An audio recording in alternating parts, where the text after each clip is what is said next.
The Italian sat across from Bumpy at the table, cards in hand, cigar smoke rising. He smiled. Then he laughed, out loud, in front of everyone. By sunrise, he wasn't smiling anymore. The card game wasn't advertised, no flyers, no phone calls, just words passed quietly through the right people, in the right rooms, at the right time. If you got the invite, you already knew the rules. Show up on time, bring cash, keep your mouth shut unless you're placing a bet, and above all, respect the house. The house was Bumpy Johnson. The location was a back room above a Harlem speakeasy on 441st Street. The kind of place that looked like nothing from the outside: peeling paint, rusted fire escape, a door you'd walk past without noticing. Inside, it was different. Velvet chairs, polished wood table, low lighting from a brass chandelier that had seen better days but still carried weight. The air smelled like aged whiskey, cigar smoke, and money that had changed hands 100 times before. Bumpy sat at the head of the table. He didn't need to announce himself. His presence did that. Tailored gray suit, pocket square folded sharp, hands steady on the cards, face unreadable. Around him sat 5 other men. A Harlem numbers runner who'd been in the game 20 years. A club owner from Sugar Hill who laundered cash through his dance floor. A bail bondsman who knew every crooked cop in the precinct. A silent enforcer who never spoke, but everyone feared. And the Italian. Nobody knew his name at first. He'd been brought in by an associate trying to build a bridge between Harlem and the Italian syndicates downtown. A gesture of goodwill, they said.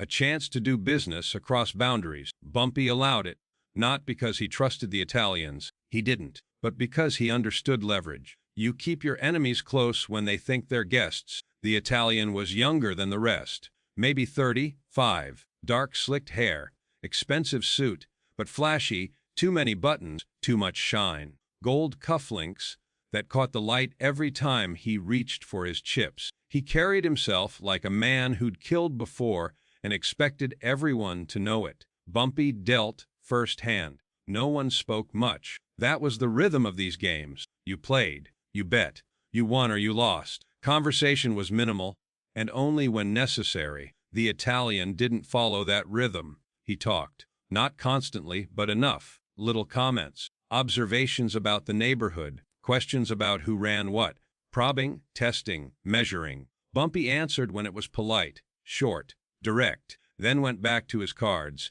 The Italian smiled a lot. The kind of smile that wasn't about joy. It was about positioning, about showing teeth. 2 hours in, the tension was still low. Bumpy was up a few hundred. The bondsman was losing steadily. The Italian was holding even, playing cautious but cocky. Then the hand came. Bumpy raised. The Italian called. Everyone else folded. The flop hit the table. Bumpy checked. The Italian bet was heavy, too heavy for the board. Bumpy called without hesitation. Turn card. Bumpy checked again. The Italian pushed all in. The room leaned in. Bumpy studied him, not the cards. The man. The Italian grinned wider, and that's when it started. Bumpy called. The river came. Bumpy turned over trips. Clean. Controlled. The Italian had nothing. A bluff. A bad one. He laughed. Not a chuckle. Not a polite acknowledgement of a good play. A loud, mocking laugh. He shook his head, leaned back in his chair, and said it. Damn, old man, you got lucky. The room froze, not because of the words, but because of the tone. Old man, in a room where respect was currency, he'd just spent all of his. Bumpy didn't react, didn't blink, didn't move. He just pulled the chips toward him, stacked them slowly, and took a sip of his drink. The Italian kept smiling. He didn't know yet, but everyone else at that table did. The game continued. Bumpy dealt the next hand like nothing had happened. Calm, steady, no change in his expression. But the room had shifted. The numbers runner kept his eyes on his cards. The club owner reached for his glass, but didn't drink. The enforcer in the corner hadn't moved, but his stillness felt different now, coiled, waiting. The Italian didn't notice, or maybe he did, and mistook it for fear. He leaned back in his chair, legs spread wide, one arm draped over the backrest. Comfortable. too comfortable. He lit a cigarette without asking if anyone minded. You run a tight game here, Bumpy, he said, smoke curling from his lips. Real old school. I respect that. Bumpy nodded once, said nothing. The Italian continued, downtown we do things a little differently, faster pace, higher stakes. But this, he gestured around the room with his cigarette, this has charm, charm. The word hung in the air like an insult wrapped in a compliment. The bondsman folded early. So did the club owner. It was just Bumpy and the Italian again. Bumpy raised. The Italian called, still talking. You know, I heard a lot about you before I came up here. The stories, the legend. He smiled. I gotta say, I expected someone, I don't know, bigger. He laughed again. Not as loud this time, but sharper, more deliberate, like he was testing how far he could push. Bumpy placed his cards face down on the table. Slow, controlled. He looked at the Italian. Not a glare, not a threat, just a look. The kind of look that made men remember where they were. The Italian met his eyes for a moment, then glanced away, still smiling. No disrespect, he said, raising his hands in mock surrender. Just saying, reputation's a funny thing. Sometimes it's bigger than the man. The enforcer in the corner shifted his weight, just slightly. The Italian didn't see it. Bumpy picked up his cards again. He didn't respond. I didn't need to. The hand played out. Bumpy won again. Smaller pot this time. The Italian tossed his cards onto the table with a flick of his wrist. You're on a streak tonight, old-timer, he said. Better quit while you're ahead. Luck doesn't last forever. Old-timer, twice now. The numbers runner coughed quietly and excused himself to get a drink from the bar in the corner. He didn't come back to the table right away. The club owner checked his watch. Bumpy stacked his chips. He took a slow sip of bourbon, then set the glass down with a soft click. He finally spoke. Do you play cards often? Bumpy's voice was low, calm, almost conversational. The Italian perked up, thinking he'd broken through. All the time. Been playing since I was a kid. My old man taught me, if you can't rid a man across the table, you can't do business with him. Smart man, Bumpy said. He was. The Italian leaned forward, elbows on the table. He also taught me when to fold, when to push, and when someone's bluffing. He locked eyes with Bumpy. You bluff much, Bumpy. The room went silent, not the comfortable silence of men concentrating on cards, the kind of silence that comes right before something breaks. Bumpy didn't answer right away. He let the question sit there, let the Italian feel the weight of it. Then he spoke, quiet and even. I don't need to. The Italian blinked. His smile faltered for half a second, just long enough to show he'd felt it. Then he recovered, forced the grin back. Louder this time. Yeah, well, he laughed again, slapping the table lightly. Guess that's the difference between Harlem and Little Italy. Ha! We like a little excitement. He turned to the enforcer in the corner, trying to pull him into the joke. What do you think, big man? Have you ever seen Bumpy bluff? The enforcer didn't respond, didn't even look at him. The Italian's smile thinned. He turned back to Bumpy, shrugged, and picked up his cards. All right, let's play. But something had shifted in his voice, a little less confident, a little more aware. The game went on for another 40 minutes. Bumpy won 3 more hands. The Italian lost 2, 1-1 on a fold. By the time midnight came around, the Italian was down $400. Not enough to hurt, but enough to sting. He stood up first, stretching his arms over his head like he'd just finished a workout. Well, gentlemen, he said, buttoning his jacket, it's been a pleasure. Bumpy, thanks for the hospitality. He reached across the table to shake Bumpy's hand. Bumpy looked at the hand for a moment. Then he shook it. Firm, brief. The Italian grinned one more time. Maybe next time, the cards'll be kinder to me. Bumpy nodded. Maybe. The Italian walked toward the door. Stopped. Turned back. Hey, Bumpy, one more thing. Bumpy looked up.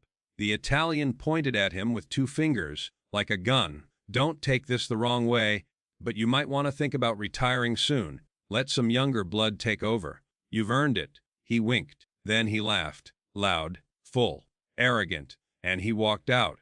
The door closed behind him. For a long moment, no one moved. Then Bumpy reached for the bottle of bourbon on the side table, poured himself 2 fingers, took a slow sip.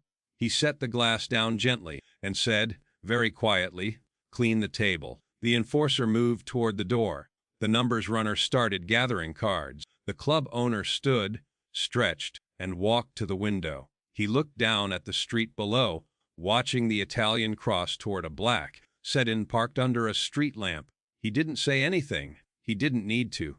Everyone in that room already knew. By morning, the Italian wouldn't be laughing anymore. The Italian walked out into the Harlem night like he owned it, hands in his pockets, head high, still smiling. He crossed the street toward his car, a black Cadillac with white wall tires, parked under a flickering street lamp, the kind of car that screamed money and didn't care who heard it.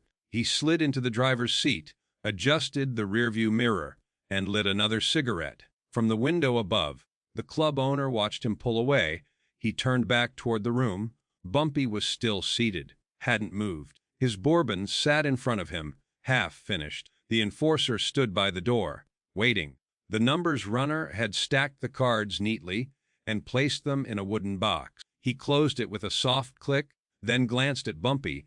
No one spoke. Bumpy lifted his glass, took another slow sip, set it down.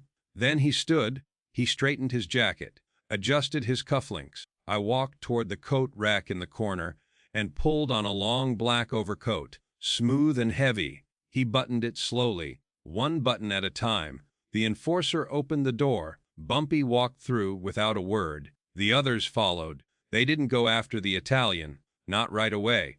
That's not how Bumpy worked. Chasing a man down the street in the middle of the night, that was panic. That was emotion. That was the kind of thing amateurs did when they felt disrespected and needed to prove something immediately. Bumpy didn't need to prove anything. He already knew what was going to happen. So did everyone else. They walked down the back staircase of the speakeasy, their footsteps echoing softly on the worn wood, out into the alley. The air was cold, sharp. It smelled like rain that hadn't come yet. Bumpy stopped at the mouth of the alley, where it opened onto the main street. He looked left, then right. Harlem was still awake. Music drifted from a club 2 blocks down. A woman's laughter echoed from a stoop. A cab rolled past, headlights cutting through the dark. Normal. Alive. Unaware. Bumpy turned to the enforcer. "Where's he staying?" The enforcer's voice was low, gravelly. He didn't talk often, but when he did, people listened. "Hotel Theresa, 5th floor, room 5 or 7. Bumpy nodded. "He got people with him. One driver. Stay in the lobby most nights." "Does anyone else know he's here?" "Just the man who brought him in." Bumpy considered that for a moment. Then he looked at the club owner. "Call him. Tell him the Italian left early. Said he had business downtown. Tell him the game went fine.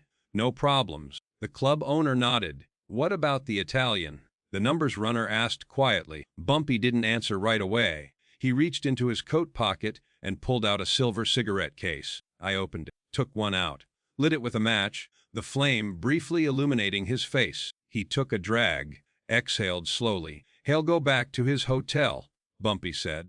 "He'll have a drink, maybe call someone, brag about how he sat at a table with Bumpy Johnson and walked out smiling." He paused. "Then he'll go to sleep." The enforcer waited. Bumpy took another drag. "Let him sleep." The enforcer's face didn't change, but something in his posture shifted. A confirmation. An understanding. Bumpy turned to the numbers runner. "You know the alley behind the Rhythm Club?" The runner nodded.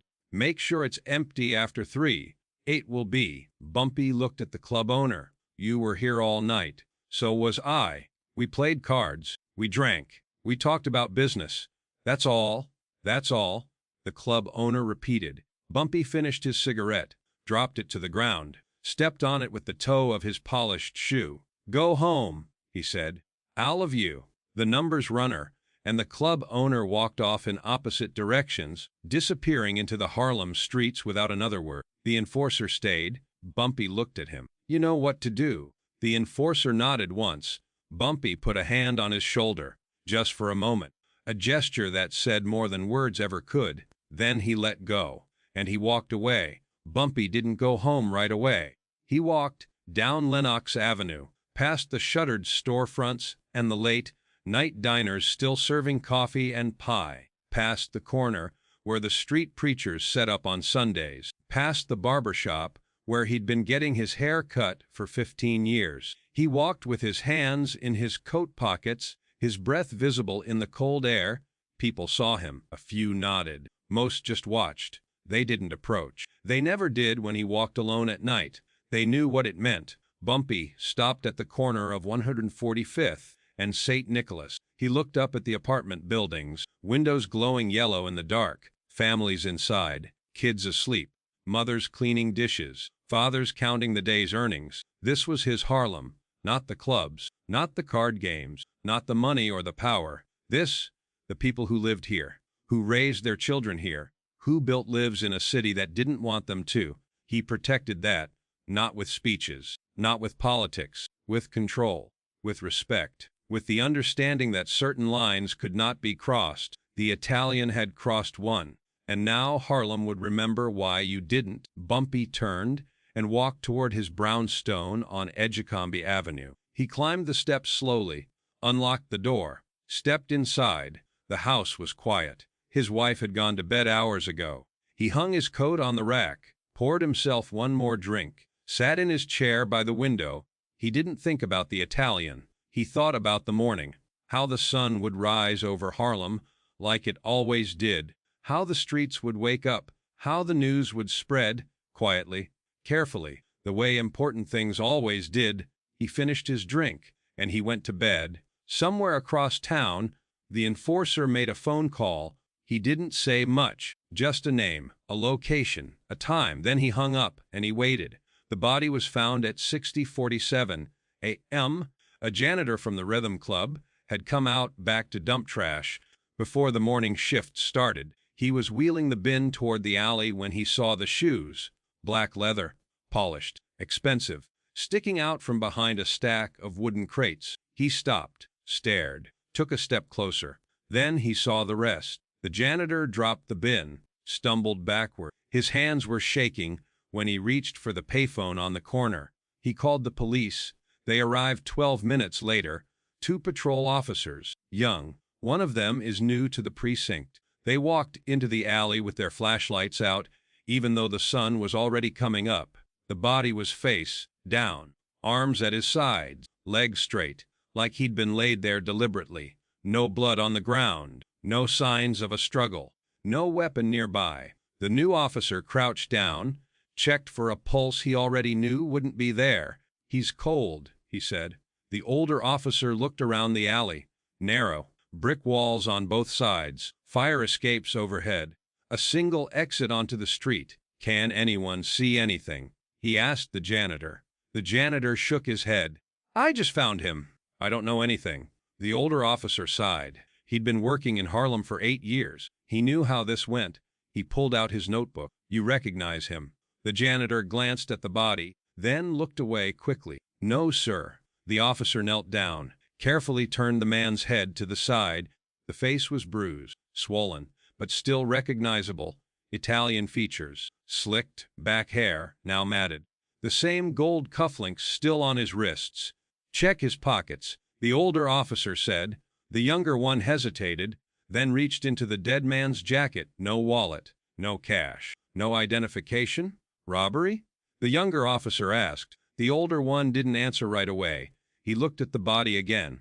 The expensive suit, the shoes, the cufflinks are still there. If it was a robbery, they would have taken those too. "Maybe," he said, but he didn't believe it. By 8 a.m., the alley was cordoned off with rope. A detective arrived, older man, gray hair, wrinkled suit. He'd seen 100 bodies in Harlem and stopped being surprised 50 bodies ago. He walked the scene slowly, took notes, asked the same questions the patrol officers had already asked, got the same answers. No one saw anything. No one heard anything. No one knew anything. The detective crouched next to the body. "Cause of death?" he asked the coroner, who'd arrived 10 minutes earlier.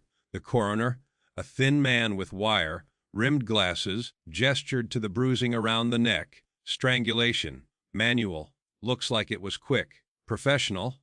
Time of death? Somewhere between 2 and 4 a.m.? The detective nodded. He looked at the hands. No defensive wounds, no scratches, nothing under the nails. He didn't fight back. The coroner shrugged. Either he didn't get the chance, or he knew the person. The detective stood. I looked around the alley again. Who found him? A uniformed officer pointed to the janitor, who was sitting on a crate near the street, smoking a cigarette with trembling hands. The detective walked over. You work here for a long time? 3 years, the janitor said quietly. Have you ever seen this man before? The janitor shook his head.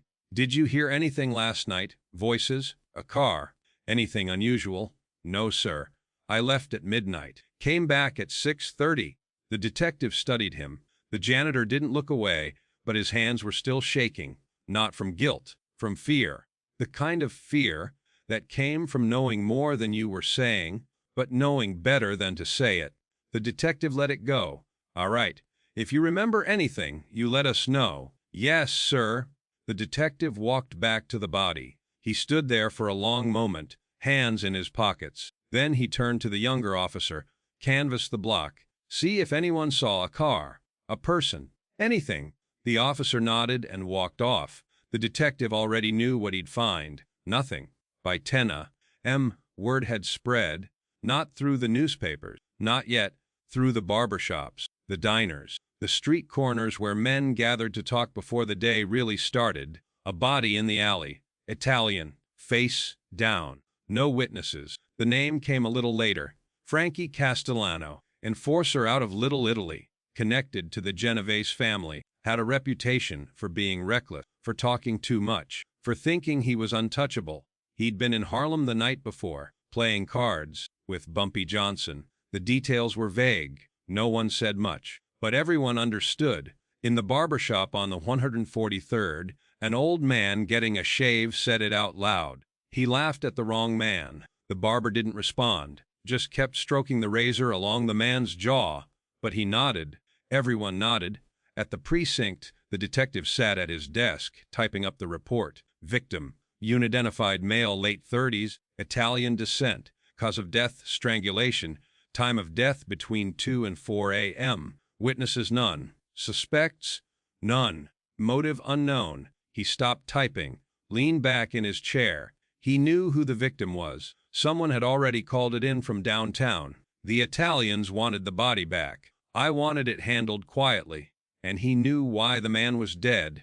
But knowing and proving were two different things. He lit a cigarette, stared at the report. Then he added one more line, case status open. No active leads. He pulled the paper from the typewriter, filed it in a folder, slid the folder into a drawer, and that was it.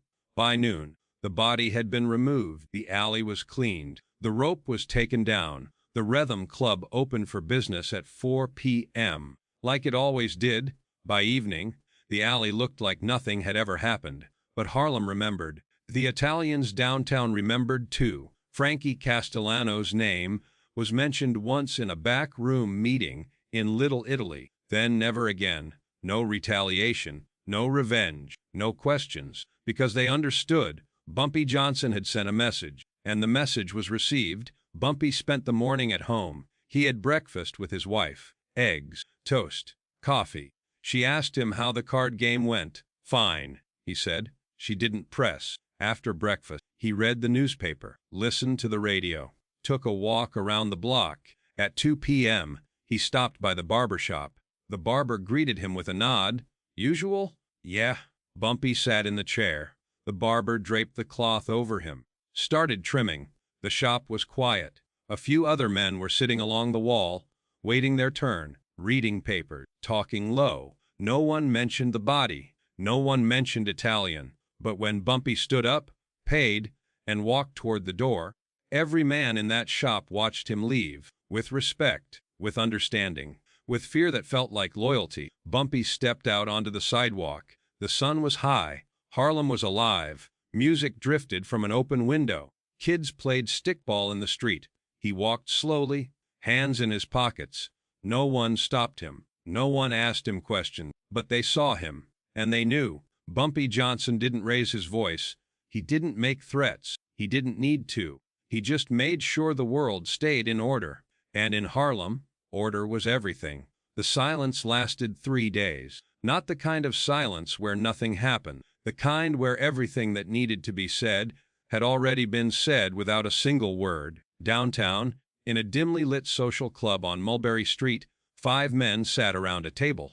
Expensive suits, cigars, glasses of grappa catching the amber light. They were talking about Frankie Castellano. Or rather, they were talking about what to do about Frankie Castellano, the youngest one, mid-30s, ambitious, angry, slammed his hand on the table. We can't just let this slide. He was one of ours. You let Harlem get away with this. What's next? They think they can touch anyone. The oldest man at the table didn't look up. He was 70, gray hair slicked back, face like carved stone. He'd been in life since Prohibition. He took a slow sip of his drink. Then he spoke. Quiet, firm. Frankie was a fool. The young man blinked. What? He went up to Harlem, sat at Bumpy Johnson's table, and he disrespected him in his own house, in front of his people. The old man finally looked up. What did you think was going to happen? We're supposed to just accept that. We're supposed to be smart. The old man set his glass down. Frankie wasn't representing us. He was there on his own, acting like he owned the place. You think I didn't hear what he said? Calling Bumpy old man, laughing at him. He leaned forward. You don't laugh at a king in his own kingdom. I don't care what color he is. I don't care what neighborhood he runs. You show respect, or you pay the price. Frankie paid. The young man clenched his jaw. So we do nothing. We do exactly nothing, the old man said. Because if we go to war over a loudmouth who got himself killed, we lose more than we gain. Bumpy runs Harlem. We run downtown. That's the deal. That's how it stays. He pointed his cigar at the younger man. You want to end up in an alley? Go ahead. Disrespect him. See what happens. The room went quiet. The young man sat back, swallowed his pride, said nothing. The old man nodded. Good. Now we move on. And they did. Frankie Castellano's name was never mentioned in that room again. In Harlem, the response was different. Not loud, not celebratory, just understood. At the corner store on 138th, 2 men stood outside, drinking coffee in the cold morning air. One of them shook his head. Here they found that Italian boy face, down behind the Rhythm Club. The other man sipped his coffee, didn't look surprised. Yeah, I heard he was running his mouth the night before. To who? The man glanced at him, raised an eyebrow. The first man nodded slowly. Say no more. They finished their coffee in silence, then went about their day. At the numbers spot on Lenox, a woman came in to place her bet. She slid $1 across the counter, leaned in close to the runner. Is that true what they are saying about the Italian? The runner didn't look up from his ledger. I just kept writing. I don't know what you heard. I heard he laughed at the wrong man. The runner paused, set his pen down. I looked at her. Then you heard right. The woman nodded, took her receipt. I walked out. She didn't ask anything else. She didn't need to. At the Apollo Theater, a group of musicians were setting up for rehearsal. The drummer was tightening his snare when the piano player sat down next to him. You heard about Frankie. The drummer nodded. Yeah. Shame. Shame. The piano player laughed quietly. Man brought it on himself. You can't walk into someone's house and act like you own it. Especially not Bumpy's house. The drummer tapped his sticks together. Think the Italians are gonna do something? Nah. The piano player shook his head. They're smart. They know better. How do you figure? Because Bumpy didn't just kill that man. He sent a message, and the Italians got it loud and clear. He stood up, stretched. Now everybody knows. You respect Harlem, or you don't come back. The drummer thought about that.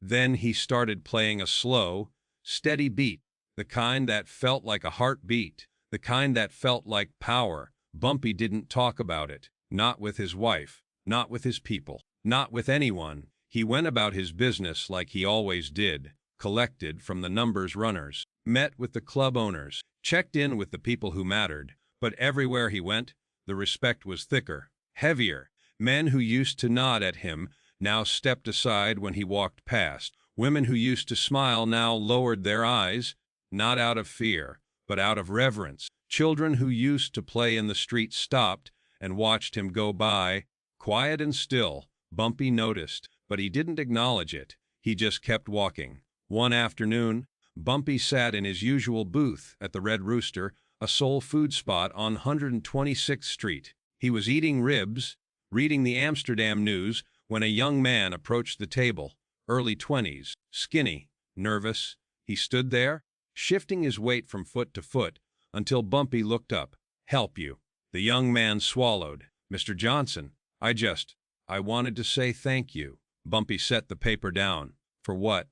"For keeping things safe. For keeping the neighborhood right." Bumpy studied him. "What's your name?" "Marcus." "You work, Marcus?" "Yes, sir." "At the grocer on 8th Avenue?" Bumpy nodded. "Then you keep working. Keep your head down. Stay out of trouble. That's how you thank me?" Marcus nodded quickly. "Yes, sir." He turned to leave. Bumpy called after him. "Marcus."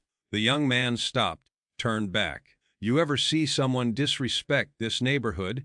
Doesn't matter who they are, where they're from? You let me know." Marcus's eyes widened slightly. "Yes, sir."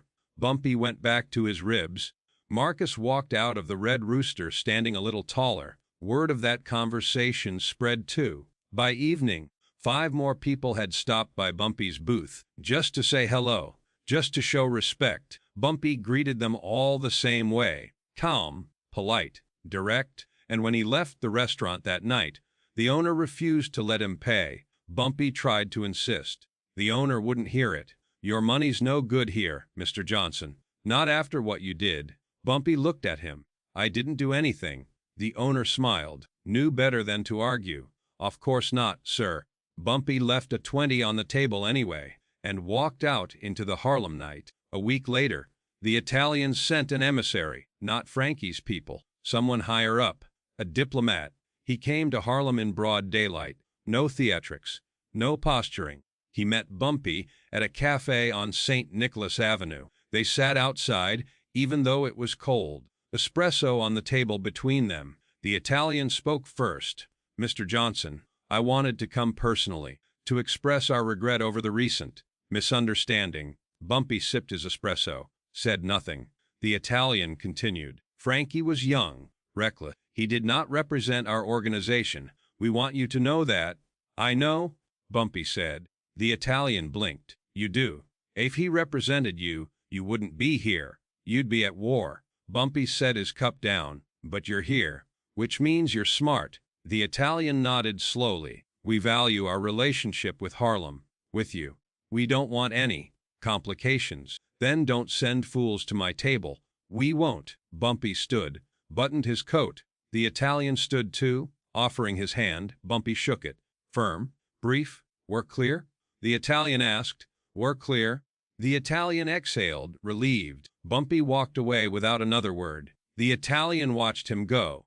Then he got in his car and drove back downtown. When he reported back to his bosses, he told them the truth. "Bumpy Johnson is not a man you cross."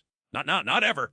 They believed him, and the matter was closed. That night, Bumpy sat in his living room, a fire crackling in the hearth. His wife brought him a drink, sat down next to him. "It's over?" she asked quietly. Bumpy nodded.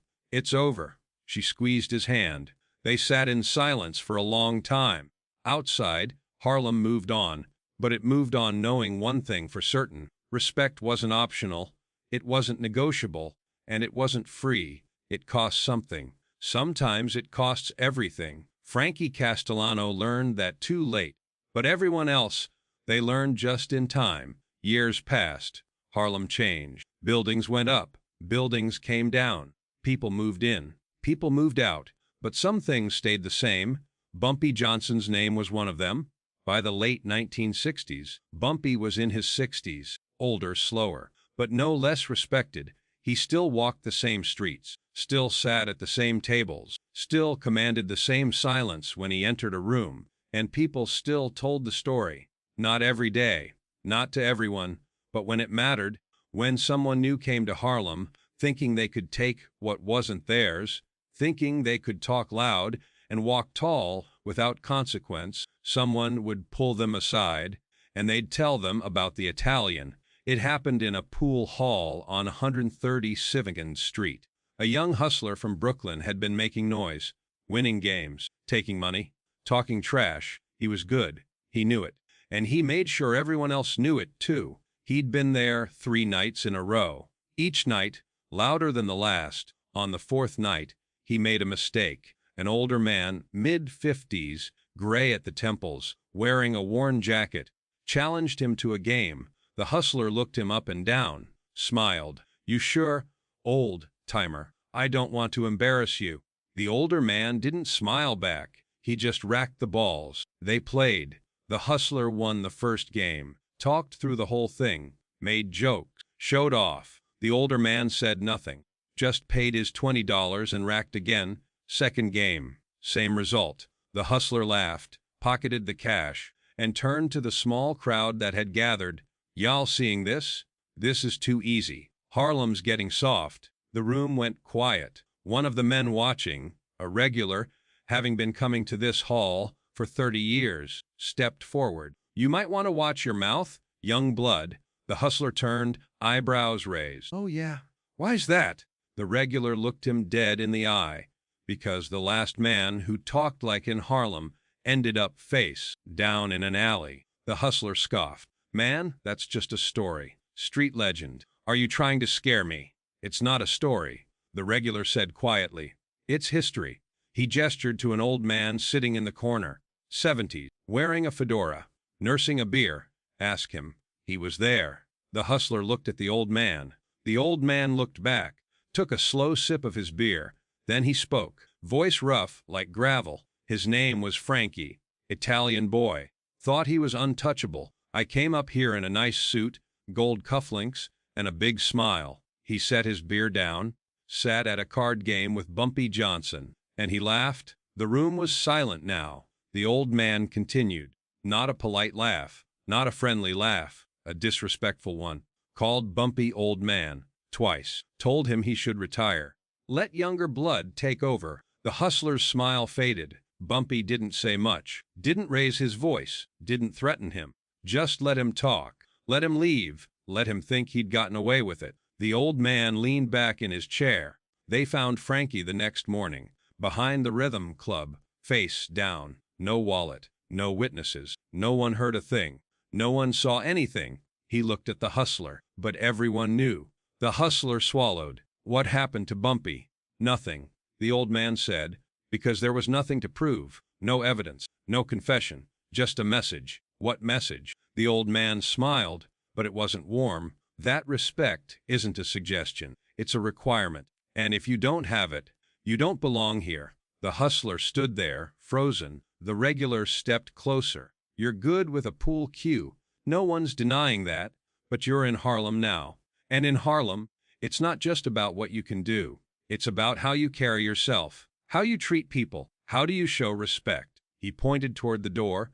"You can stay and learn that. Or you can leave and keep running your mouth somewhere else. But if you stay, you check that attitude at the door. Because this neighborhood buried the last man who didn't." The hustler looked around the room. Every eye was on him. No one was smiling. No one was joking. He set his pool cue down on the table. "I didn't mean any disrespect," he said quietly. The regular nodded. "Then don't show any." The hustler picked up his jacket, walked toward the door. He stopped at the threshold, turned back. "Is Bumpy Johnson still around?" The old man in the corner shook his head. "Bumpy passed a few years back. Heart attack. Died at the Lenox Terrace, right here in Harlem." The hustler nodded slowly. "But people still remember him."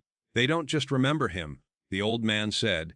"They live by what he taught them." The hustler left. He never came back to that pool hall, but word got around Brooklyn that Harlem wasn't the place to test your luck, not unless you knew how to show respect. The story spread beyond pool halls. In barbershops, elders told it to young men getting their first shape up. In diners, mothers told it to sons who thought they were tougher than they were. In church basements, community leaders told it to kids who needed to understand what real power looked like. It wasn't about the violence. It was never about the violence. It was about control, the calm, the understanding that some lines, once crossed, couldn't be uncrossed. And it was about legacy. Bumpy Johnson never wrote a book, never gave interviews, never sought fame, but his name carried weight long after he was gone, because he didn't need to be loud to be heard. He didn't need to be cruel to be feared. He just needed to be consistent. Fair when you were fair, fatal when you weren't. In 1985, a filmmaker came to Harlem. He was working on a documentary about the neighborhood's history. He interviewed dozens of people, barbers, shop owners, jazz musicians, activists, and almost everyone mentioned Bumpy Johnson. The filmmaker asked the same question every time. What made him different? The answers varied, but the theme was always the same. He didn't need to prove anything. He protected the neighborhood, not himself. He understood that respect is earned, not demanded. He never forgot where he came from. One woman, 80 years old, sitting on her stoop in the late afternoon sun, said it best. Bumpy was a quiet man, not because he couldn't be loud, but because he didn't have to be. When you have real power, you don't shout, you whisper, and people listen. The filmmaker asked her about Italian. She smiled, but her eyes were serious. That man learned the hard way, but the lesson wasn't just for him. It was for everyone. You come to Harlem. You respect Harlem. You respect the people here. You respect the man who keeps it all together. She looked out at the street. Kids playing. Neighbors talking. Life is moving forward. Bumpy's been gone a long time now. But we still live by what he stood for, because he didn't just run Harlem. He loved it. And when you love something, you protect it. She turned back to the filmmaker. That's his legacy. Not the money, not the power, the protection, the respect, the understanding that some things are bigger than one man. The filmmaker thanked her. When the documentary came out, that quote made it in, and a whole new generation learned Bumpy Johnson's name. Decades later, in the 2000s, the story was still being told. Hip-hop artists referenced him in their lyrics. Novelists wrote about him in their books. Historians debated his impact on organized crime in New York. But in Harlem, the real Harlem, not the gentrified version that was slowly creeping in, the story stayed the same. Simple, direct, true. A man came to Harlem and disrespected Bumpy Johnson. He laughed at the wrong table, and he never laughed again. It became a parable, a warning, a reminder, not about fear, about respect. On the corner of 145th and Edgecombe, where Bumpy's old brownstone still stands, there's a small plaque now. It doesn't say much, just his name, his years, and one line: he walked with kings, but never forgot the streets. Tourists take pictures of it sometimes. They don't always know the full story, but the people who live there do. And on quiet nights, when the city slows down and Harlem breathes, you can still feel it. The weight of his legacy, the power of his silence, the cost of disrespect, and the value of a man who understood that real strength doesn't announce itself. It just is. Bumpy Johnson never raised his voice. He never made threats he didn't keep. He never forgot who he was or where he came from. And when someone tested him, he didn't panic. He didn't rage. He didn't need to. He just made sure the world understood. In Harlem, respect isn't negotiable. It's the foundation. And the man who built that foundation, he didn't need monuments. He didn't need statues. He just needed people to remember. And they do, every single day.